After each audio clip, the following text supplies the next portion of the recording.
Shalom saudara-saudara, saya hari ini hanya mau latihan untuk berkhotbah, berbicara tentang segala perkara dapat kutanggung di dalam Dia. Saudara-saudara yang dikasihi Tuhan Yesus Kristus, pembacaan firman kita terambil dari Filipi 4 ayat 12 sampai 13. Filipi 4 ayat 12 sampai 13. Saya minta maaf untuk yang bukan beragama Kristen, saya sedang membahas tentang firman Filipi 4 ayat 12 sampai 13. Ayat 12, aku tahu apa itu kekurangan, aku tahu apa itu kelimpahan, dalam segala hal, dalam segala perkara, tidak ada sesuatu yang merupakan rahasia bagiku, baik dalam hal kenyang maupun dalam hal kelaparan, baik dalam hal kelimpahan maupun dalam hal kekurangan. Ayat 13, segala perkara dapat kutanggung di dalam Dia. Dapat kutanggung di dalam Dia yang memberikan kekuatan kepadaku. Saudara-saudara yang dikasihi Tuhan Yesus Kristus, secara konteks memang Filipi 4 ayat 2 Filipi 4 ini berbicara tentang ucapan terima kasih Paulus kepada jemaat di Filipi, karena jemaat di Filipi memberikan bantuan kepada Paulus, dan konteks ini berbicara tentang hal itu, tetapi secara harfiah memang itu menceritakan tentang bantuan jemaat kepada Paulus, tetapi secara yang saya mau ambil di sini secara rema, bahwa Paulus, rasa terima kasih Paulus itu, Paulus mengajarkan sesuatu yang memberikan manfaat bagi mereka, bahwa walaupun mereka di dalam kekurangan, walaupun di dalam kelebihan, mereka boleh hidup di dalam firman Tuhan dan mereka bisa kuat bersama-sama dengan firman Tuhan. Saudara-saudara yang dikasihi Tuhan Yesus Kristus, di situ sekali lagi dituliskan dalam Filipi 4 ayat 12 sampai 13, aku tahu apa itu kekurangan, aku tahu apa itu kelimpahan. Dalam segala hal dan dalam segala perkara, tidak ada sesuatu yang merupakan rahasia bagiku, baik dalam hal kenyang maupun dalam hal kelaparan, baik dalam hal kelimpahan maupun dalam hal kekurangan. Segala perkara dapat kutanggung di dalam Dia yang memberikan kekuatan kepadaku. Saudara, kata-kata aku tahu ayat 12 tadi, itu kalau di dalam bahasa Indonesia atau di dalam bahasa Yunani, itu mengatakan bahwa aku tahu itu, aku lihat apa itu kekurangan, aku pahami apa itu kekurangan, dan aku alami apa itu kekurangan. Aku lihat apa itu kelimpahan, aku alami itu apa itu kelimpahan, dan aku lihat apa itu kekurangan dalam kehidupan. Saudara-saudara yang dikasihi Tuhan Yesus Kristus, ini adalah dua sisi dalam realita kehidupan manusia, yaitu hidup di dalam kelimpahan dan hidup di dalam kekurangan. Kelimpahan dan kekurangan, hidup dalam kekenyangan, hidup di dalam kelaparan. Dan ini yang Paulus ungkapkan, ini bukan sesuatu yang memulai pembahasan dia tentang rasa terima kasih dia kepada jemaat di Filipi, tapi ini bukan sesuatu yang omong kosong, karena dia mengalami dalam kehidupannya bagaimana hidup di dalam kelimpahan, hidup di dalam kekurangan. Di dalam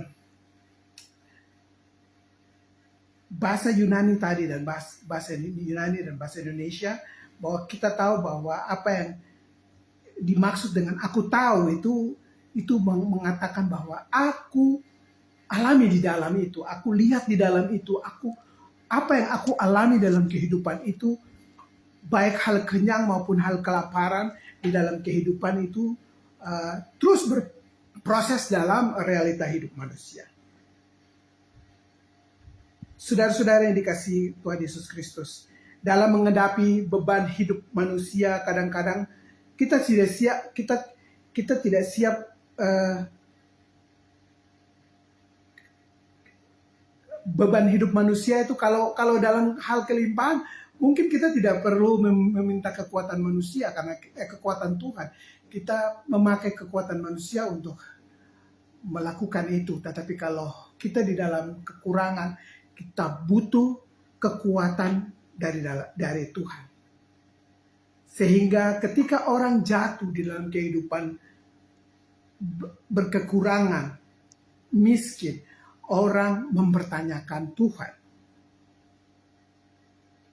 Saudara-saudara, padahal di dalam ajaran Kristen sendiri, Tuhan Yesus sudah berkata bahwa kalau saudara mau ikut aku, kalau engkau mau ikut aku, pikulah salib, sangkal diri, dan ikutlah aku.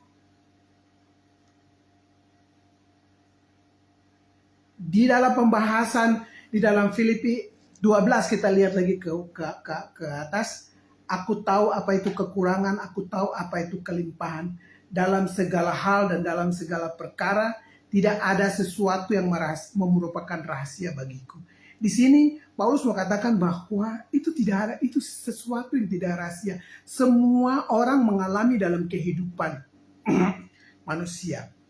Saudara, orang hidup di dalam kelimpahan juga orang bisa jatuh. Karena setiap manusia tuh mempunyai keinginan yang tidak pernah habis-habisnya. Walaupun dia kaya, dia akan mau lebih daripada itu, Dia akan jatuh dalam kekayaannya, dia jatuh dalam ketenarannya, dia jatuh dalam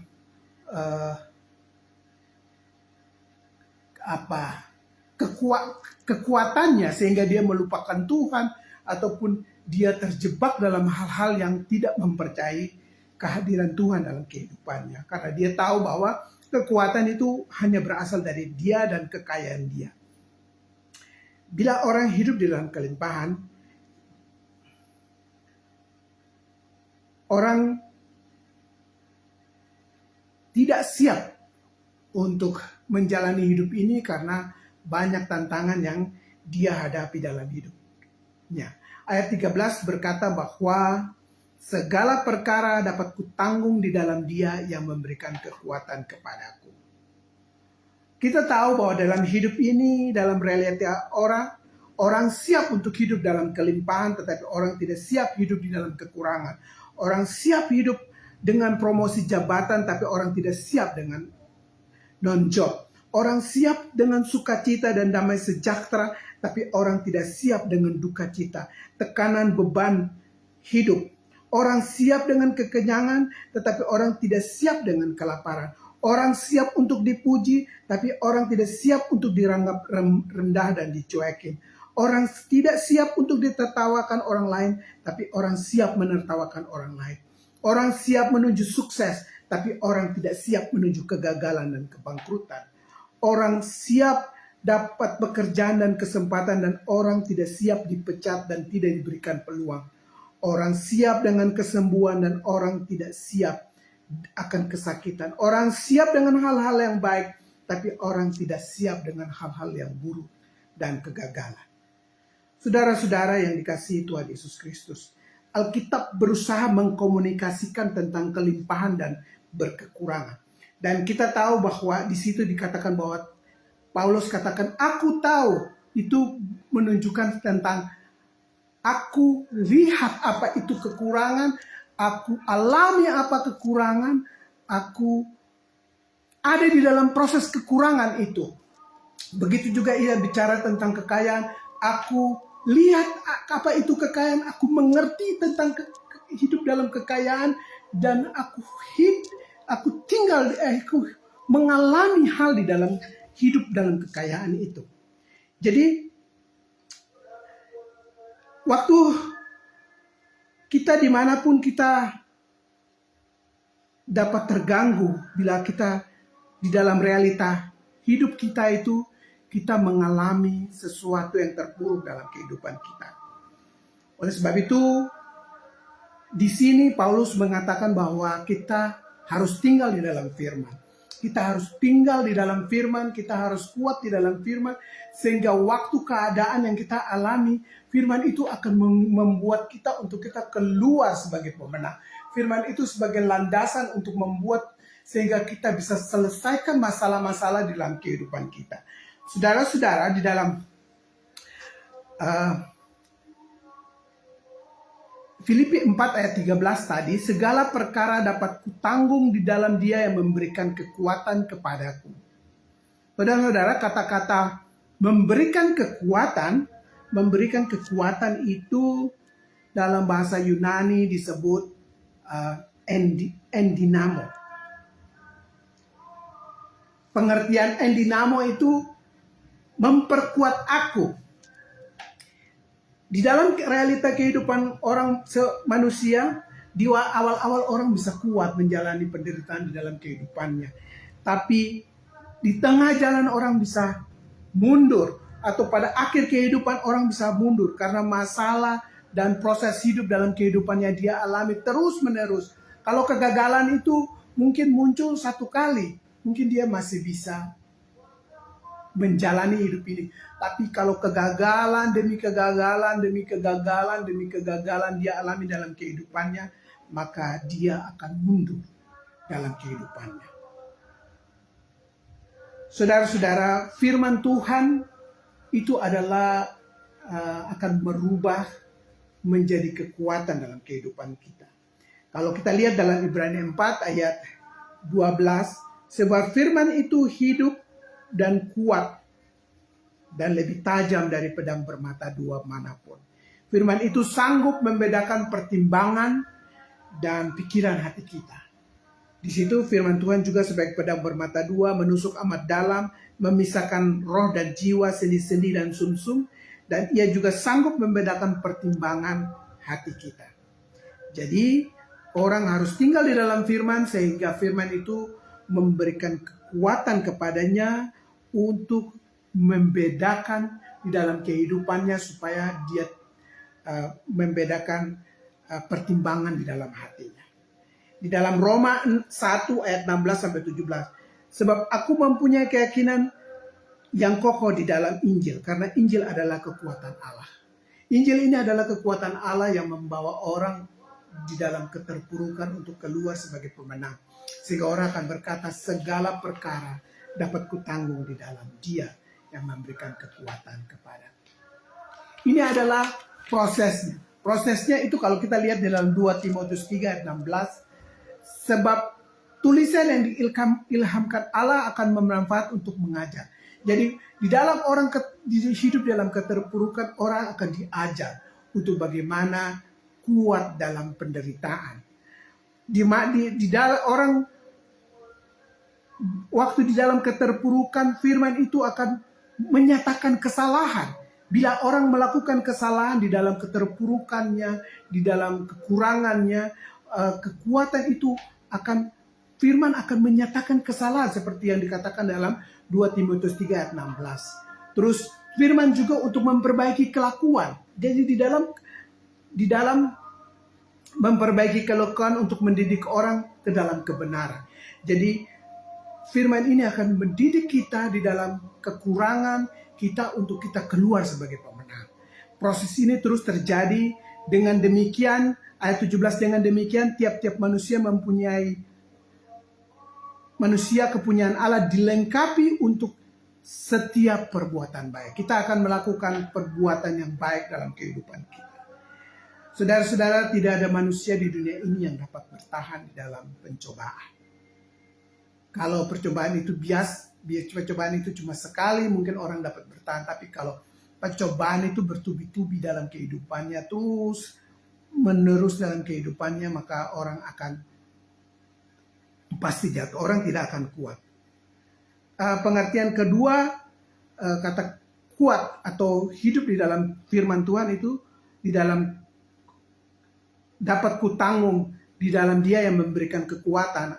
Itu pengertiannya adalah memperkuat atau menambah kekuatan terus-menerus pada posisi sehingga kita pada akhirnya kita pada posisi kuat. Jadi setiap kali dalam kehidupan kita terus waktu di dalam keterpurukan, firman itu akan mendidik kita dan kita akan terus menerus menjadi kuat di dalam kehidupan kita. Kita akan berjalan di proses terus menerus kuat, maju dan kuat dan kuat dan kuat dan kuat, terus dipertambahkan di dalam kehidupan kita. Seperti yang dikatakan di dalam Yesaya 40 ayat 31, mereka berlari dan tidak akan menjadi lesu, mereka berjalan dan tidak menjadi lelah. Dan ini artinya bahwa di dalam firman Tuhan itu akan memberikan kekuatan bagi orang yang terpuruk, dan dia akan terbang seperti Raja Wali, seumpama Raja Wali yang naik terbang dengan kekuatan sayapnya dan menghadapi setiap kehidupan ini dan menyelesaikan segala sesuatu. Karena mereka berlari tidak menjadi lesu, berjalan tidak menjadi lelah. Kalau kita lihat dalam 1 Korintus 10 ayat 13, itu dikatakan bahwa pencobaan-pencobaan yang kamu alami adalah pencobaan yang biasa, tidak melebihi kekuatan manusia.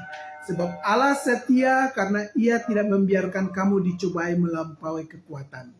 Pada waktu kamu dicobai, Ia akan memberikan kepadamu jalan keluar sehingga kamu dapat menanggungnya. Atau dalam terjemahan lain, tetapi ingatlah bahwa keinginan jahat yang masuk dalam hidup saudara bukan hal yang baru. Banyak orang hidup sebelum saudara menghadapi masalah yang sama. Tidak ada pencobaan yang tidak dapat diatasi. Dan percaya bahwa Allah tidak akan membiarkan cobaan menjadi demikian berat sehingga saudara tidak dapat menahannya. Ini adalah janjinya dan dia akan melakukan apa yang dijanjikannya itu. Ia akan mengajar saudara bagaimana menghindar dari cengkeraman cobaan supaya saudara dapat menanggungnya dengan sabar. Saudara, jadi di dalam keterpurukan orang butuh firman. Kalau pada akhirnya orang tidak bisa menyelesaikan persoalan, kita perlu mempertanyakan orang itu tinggal di dalam firman atau tidak. Sebab di sini dijelaskan bagaimana orang harus kuat di dalam kehidupan untuk hidup di dalam kekurangan. Saudara-saudara yang dikasihi Tuhan Yesus Kristus, bila orang, Filipi 13 tadi katakan, Filipi 4 ayat 13, bahwa segala perkara dapat kutanggung di dalam Dia yang memberikan kekuatan. Kata kutanggung ini memberikan pengertian kepada kita bahwa kita akan terus berbuah. Karena kita bisa menanggung segala sesuatu, kita berbuah. Kita berubah dari dalam hati kita, kita berubah dari dalam hati kita. Kita memiliki kekuatan dalam diri kita, kita menjadi orang yang hidup di atas rata-rata. Orang yang dari kehidupan rata-rata manusia, kita hidup di atas rata-rata karena firman menguatkan kita di dalam kehidupan kita. 2 Korintus 5 ayat 17-19. Jadi siapa yang ada di dalam Kristus, ia adalah ciptaan yang baru, yang lama sudah berlalu, sesungguhnya yang baru sudah datang. Ayat 18, dan semua ini dari Allah yang dengan perantaraan Kristus telah memperdamaikan kita dengan dirinya, yang telah mempercayakan pelayanan perdamaian itu kepada kami. Ayat 19, sebab Allah mendamaikan dunia dengan dirinya oleh Kristus, dan dengan tidak memperhitungkan pelanggaran mereka, Ia telah mempercayakan berita perdamaian itu kepada kami. Saudara-saudara yang dikasihi Tuhan Yesus Kristus, bahwa kalau orang lahir baru, orang dari ciptaan yang baru, segala sesuatu yang lama sudah berlalu. Hidup di dalam penderitaan itu tidak lagi membuat kita terpuruk dan meninggalkan Tuhan. Tapi justru penderitaan itu membawa kita untuk kembali kepada Tuhan dan kuat. Karena firman Tuhan itu akan memberikan kekuatan bagi kita. Kita ini adalah ciptaan baru. Karena saudara-saudara, demi kemurahan Allah aku menasihati kamu, supaya kamu mempersembahkan tubuhmu sebagai persembahan yang hidup, yang kudus, yang berkenan kepada Allah. Karena itu adalah ibadahmu yang sejati.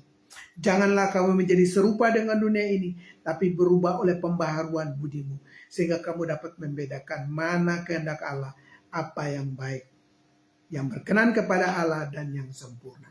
Jadi hidup di dalam, terus berubah dari waktu ke waktu. Kalau kita menjadi ciptaan baru, kita masuk dalam sistem kerajaan sorga, dan sehingga doa Bapa kami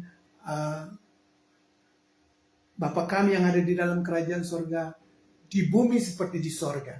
Jadi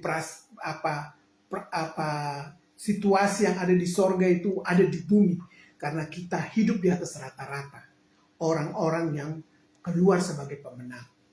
Di dalam badai kehidupan yang kita jalani, kita akan selalu keluar sebagai pemenang, karena kita telah dilahirkan kembali. Kita bukan manusia yang lama, tapi kita manusia yang baru, yang selalu berubah dalam pembaharuan budi kita, sehingga kita dapat membedakan mana kehendak Allah, apa yang baik, apa yang sempurna dalam kehidupan kita. Yesus sudah menjadi teladan bagi kita, supaya kita menjadi teladan ini memberikan contoh kepada kita. 1 Petrus 2 ayat 19-23 berkata, sebab adalah kasih karunia jika seorang karena sadar akan kehendak Allah menanggung penderitaan yang tidak harus dia tanggung. Saudara, kalau saudara mempertahankan iman dan saudara berjalan untuk menanggung itu, dan itu menjadi beban dalam kehidupan saudara, saudara di situ dibilang itu kasih karunia, karena saudara menanggung penderitaan yang tidak harus saudara derita. Ayat 20 di situ ditambahkan bahwa sebab dapatkah disebut pujian jika orang menderita pukulan karena ia berbuat dosa? Ketika orang berbuat dosa, orang melakukan pelanggaran dan menerima pukulan, maka itu wajib dia terima karena kesalahannya. Tetapi jika orang berbuat baik dan karena kamu harus menderita, maka itu adalah kasih karunia pada Allah. Ayat 21, sebab untuk itu kamu dipanggil. Jadi untuk itu kita dipanggil, untuk berdiri kuat, untuk mempertahankan iman kita, untuk menang di dalam segala pencobaan. Untuk itu kamu dipanggil, karena Kristus pun telah menderita untuk kamu dan telah meninggalkan teladan bagimu, supaya kamu mengikuti jejaknya. Ayat 22, ia tidak berbuat dosa dan tipu tidak ada pada mulutnya. Ayat 23, ketika ia dicaci maki, ia tidak membalas dengan caci maki. Ketika ia menderita, ia tidak mengancam, tapi ia menyerahkan kepada Dia yang menghakimi dengan adil. Saudara-saudara, ajaran yang Tuhan ajarkan kepada kita, kita pikul salib, kita menyangkal diri dan hidup sebagai orang yang memberikan teladan kepada orang lain. Di dalam kita terpuruk maupun di dalam kita hidup dalam kelimpahan, kita harus menjadi contoh dalam kehidupan kita. Matius 11 ayat 22-30 berkata, pikul lakuk, Yesus katakan kepada kita bahwa pikul lakuk yang kupasang dan belajar daripadaku. Karena aku ini lemah lembut dan rendah hati, jiwamu akan mendapat ketenangan. Bila kita berjalan memikul segala tanggung jawab, kita berjalan untuk menang dengan firman Tuhan, kuk yang dipasang itu, kita harus belajar terus pada Yesus, dan kita akan menjadi lemah lembut, kita menjadi orang-orang yang rendah hati, dan jiwa kita mendapat ketenangan. Kita akan belajar, sebab Yesus ada di sana memberikan kuk itu, tetapi memberikan ketenangan dalam kehidupan kita. Sebab pada ayat ke-30 dikatakan bahwa sebab kuk yang kupasang itu enak dan bebanmu pun ringan. Jadi beban yang Tuhan kasih itu, Tuhan ada di sana untuk menolong kita menyelesaikan segala sesuatu. Saudara-saudara, orang yang di dalam kehidupannya selalu mengalami kepahitan di dalam kehidupannya.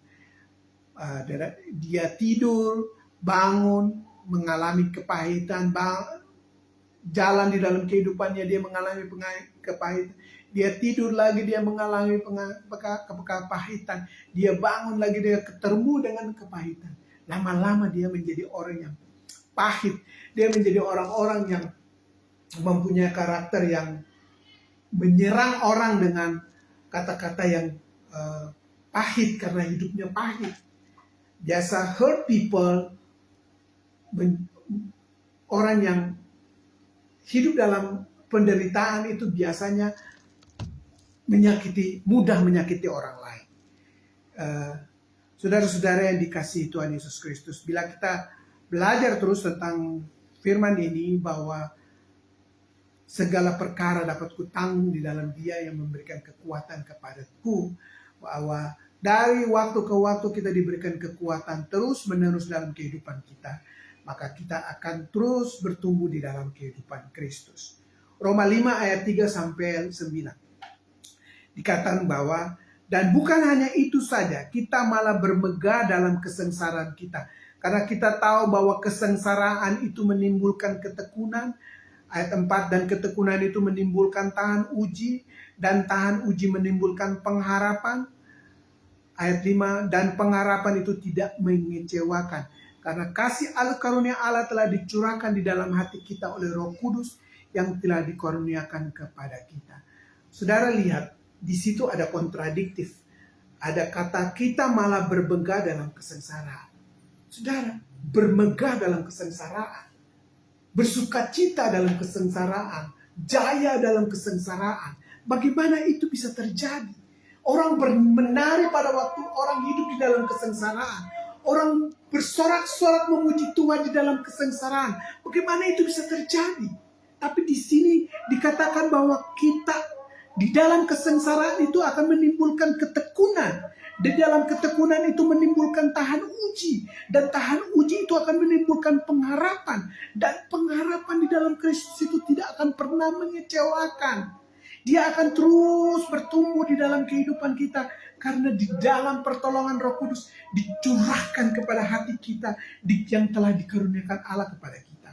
1 Petrus 1 ayat 6 sampai 7 berkata, bergembiralah akan hal itu. Sekalipun sekarang ini kamu seketika harus berduka cita dalam berbagai-bagai cobaan. Saudara, ini sesuatu yang kontradiktif. Bergembira akan hal itu sekalipun kamu seketika berduka cita dalam berbagai-bagai cobaan. Bagaimana saudara bisa bersuka cita di dalam keterpurukan? Bagaimana saudara bisa bersuka cita di dalam saudara mengalami duka cita? Bagaimana saudara mengalami penderitaan, beban hidup? Di situ saudara bisa bergembira, saudara bisa bermegah, berjaya, menari-nari di dalam kekurangan, memuji-muji Tuhan di dalam kekurangan. Saudara lihat, orang yang hidup di dalam firman Tuhan, orang yang hidup di atas rata-rata orang hidup di atas rata-rata ini manusia rata-rata, secara pandang rata-rata manusia, tapi saudara hidup satu level di atas rata-rata. Sebab saudara bukan saja mendengar firman Tuhan. Kadang-kadang orang mendengar firman Tuhan, orang waktu mengalami proses hidup, orang bisa menyerah dalam proses hidup. Tapi kalau orang mendengar firman Tuhan dan merenungkan firman Tuhan itu dan melaksanakan dalam hatinya, maka dia akan terus kuat di dalam kehidupannya. Ayat 7 tadi, 1 Petrus 1 ayat 6 dan 7, ayat 7 bilang, maksudnya itu ialah membuktikan kemurnian imanmu. Semua yang saudara alami untuk membuktikan kemurnian imanmu, yang jauh lebih tinggi nilainya daripada emas yang fana, yang diuji kemurniannya dengan api. Emas diuji kemurniannya dengan api. Tapi saudara, diuji kemurnian itu untuk saudara keluar sebagai pemenang dari berbagai-bagai pencobaan. Kenapa saudara harus mengalami itu? Ayat selanjutnya dikatakan bahwa sehingga kamu memperoleh puji-pujian. Saudara memperoleh puji-pujian. Puji-pujian dari siapa? Dan kemuliaan dan kehormatan. Kehormatan dari siapa? Pada waktu Yesus menyatakan dirinya. Saudara, ini lebih hebat. Apa itu kekurangan? Apa itu penderitaan? Apa itu? Tidak ada guna sama sekali. Saudara, kekuatan untuk saudara kelak akan mendapat puji-pujian dari Yesus. Engkau mendapat kemuliaan dari Yesus. Engkau mendapat kehormatan dari Yesus ketika Yesus datang dari sorga. Yesus datang ke bumi ini. Saudara-saudara, di sini kita akan melihat kenapa Paulus bisa mengungkapkan kata-kata ini. Dia tidak berteori. Dia mengatakan dalam Filipi 4 ayat 12 sampai 13, aku tahu itu apa kekurangan, aku tahu apa itu kelimpahan dalam segala hal, dan dalam segala perkara tidak ada sesuatu yang merupakan rahasia bagiku, baik dalam hal kenyang maupun dalam hal kelaparan, baik dalam hal kekurangan. Ayat 13, segala perkara dapat kutanggung di dalam Dia yang memberikan kekuatan kepadaku. Jadi dia hidup, dan itu dia katakan itu kita akan melihat bahwa dia tidak asal berbicara. Dia tidak asal berbicara hal itu.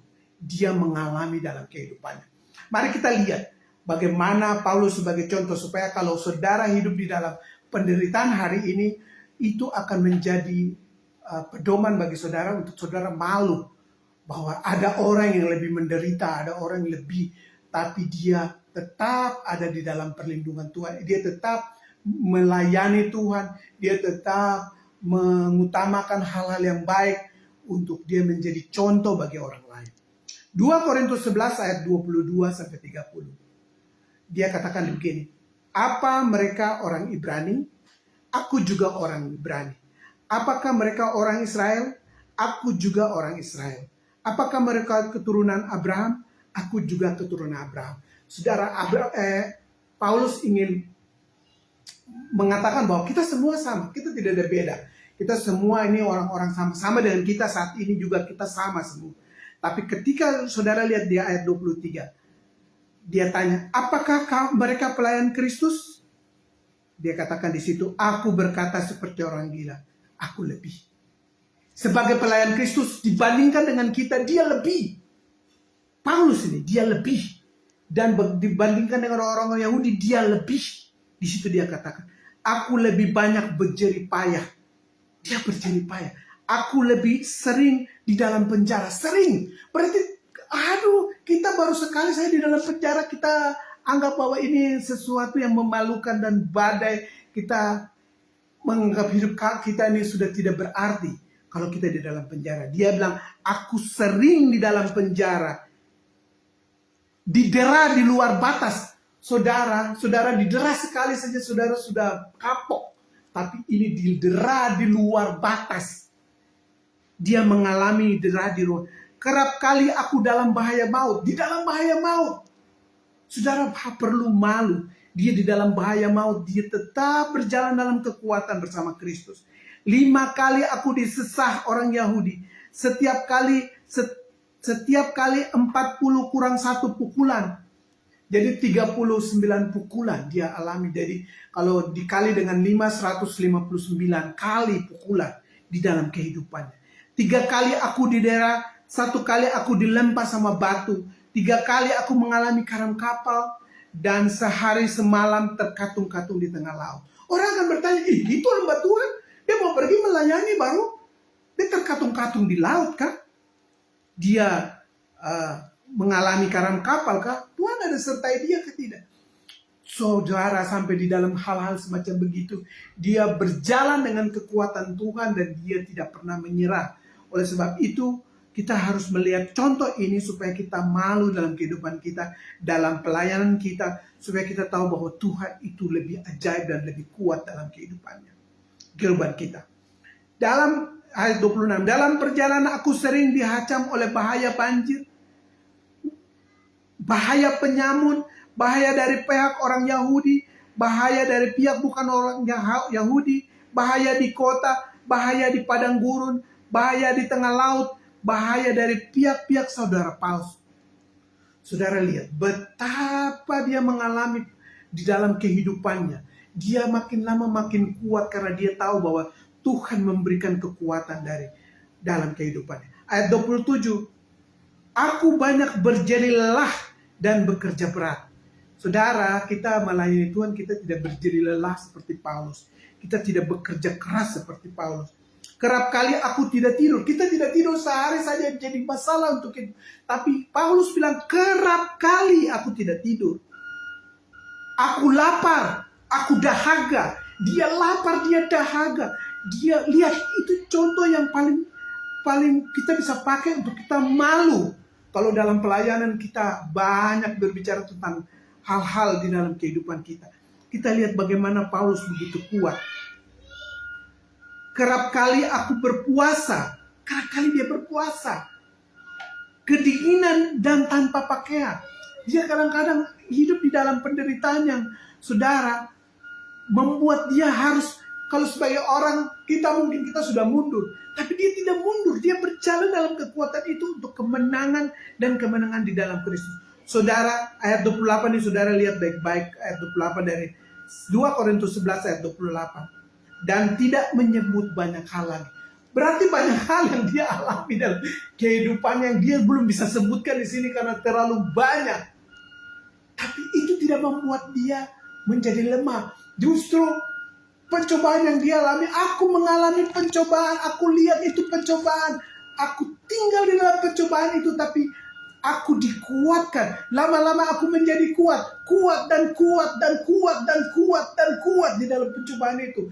Aku kuat sebagai seorang pemenang yang keluar sebagai pemenang. Sehingga kelak waktu Kristus datang, aku mendapat penghormatan, puji-pujian seperti yang tadi dikatakan di dalam